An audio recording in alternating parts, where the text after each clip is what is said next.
ताटाची शोभा वाढवते, जेवणाला चव येते, आरोग्यासाठी फायदेशीर अशी आज आपण कढीपत्त्याची चटणी बघतोय। कढीपत्त्यामध्ये व्हिटॅमिन ए, बी आणि सी तसंच ई पण भरपूर प्रमाणात असते, म्हणून पचन सुधारते, मधुमेह कंट्रोलमध्ये राहतो, डोळ्यांसाठी पण फायदेशीर आहे, केसांसाठी तर अतिशय उत्तम असा कढीपत्ता मानला जातो, रोगप्रतिकारक शक्ती सुद्धा चांगली होते।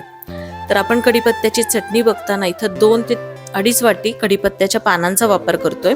ही पानं स्वच्छ धुवून मस्त कोरडी करून घेतली। तसंच अर्धी वाटी सुक्या खोबऱ्याचा आपण वापर करतोय। खोबऱ्यामुळे चटणीला रंग छान येतो आणि चवही छान येते।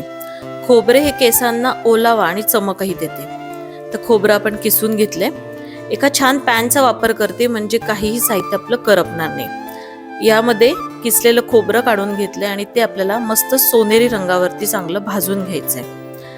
हे खोबरं भाजताना गॅसची फ्लेम मी मंद ठेवली आहे, म्हणजे खोबरं जे आहे ते अजिबात करपणार नाही।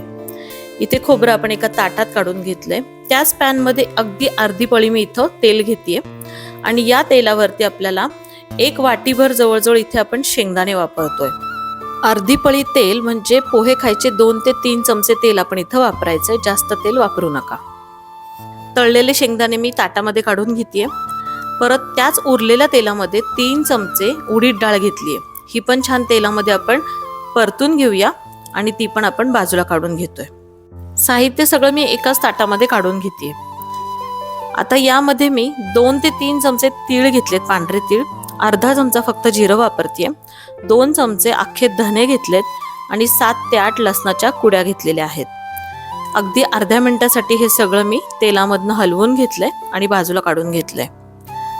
आता जो कोरडा झालेला पॅन आहे, त्या पॅन मध्ये आपल्याला कढीपत्ता घालायचा आहे। हा जो कढीपत्ता आहे तो व्यवस्थित कोरडा असला पाहिजे आणि छान हा मंद आचेवरती आपण अगदी कुरकुरीत होईपर्यंत इथे परतून घेतोय किंवा भाजून घेतोय।